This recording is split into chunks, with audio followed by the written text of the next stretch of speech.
Peuple du Seigneur, enfants de Dieu, bien-aimés frères et sœurs, nous témoignons notre reconnaissance à Dieu le Père et à notre Seigneur Jésus-Christ pour le souffle de vie, pour la protection divine.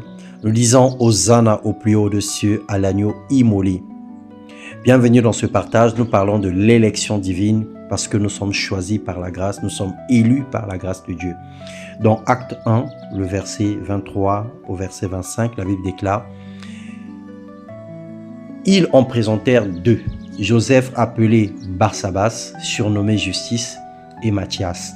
Puis ils firent cette prière: Seigneur, toi qui connais les cœurs de tous, désigne lequel de ces deux tu as choisi afin qu'il ait part à ce ministère et à cet apostolat, que Judas a abandonné pour aller en son lieu. Ils tirèrent au sort et le sort tomba sur Matthias, qui fut associé aux 11 apôtres. Ce passage parle du choix du 12e apôtre qui devrait remplacer Judas. Ils se sont mis en prière pour trouver l'homme de la situation. Le Seigneur élit les humains pour prendre part à sa gloire par deux façons. La première des choses, l'élection par la grâce. Dieu fait grâce à qui il veut. Il prend les faibles comme Gédéon, investit en eux une puissance plénipotentiaire pour les utiliser avec force et courage. Il fait d'eux des vaillants guerriers et héros. C'est une grâce. Il transforme les méchants comme Saul de Tarse, accueille et façonne des magiciens, les prostituées, etc.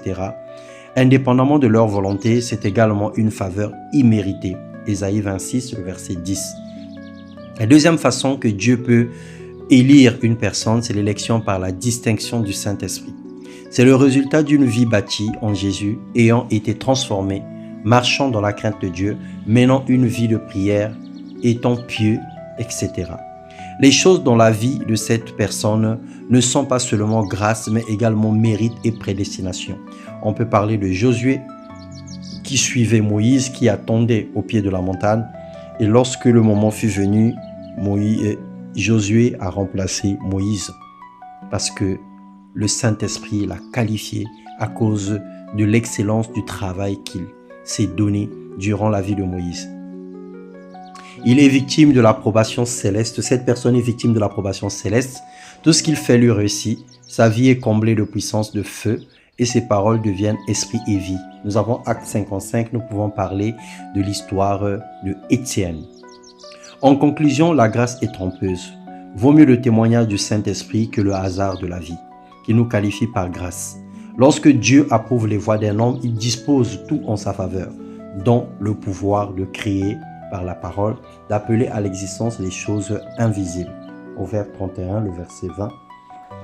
L'Éternel Dieu, attire-nous dans ta présence pour être transformés intégralement et vivre le témoignage du Saint-Esprit en nous.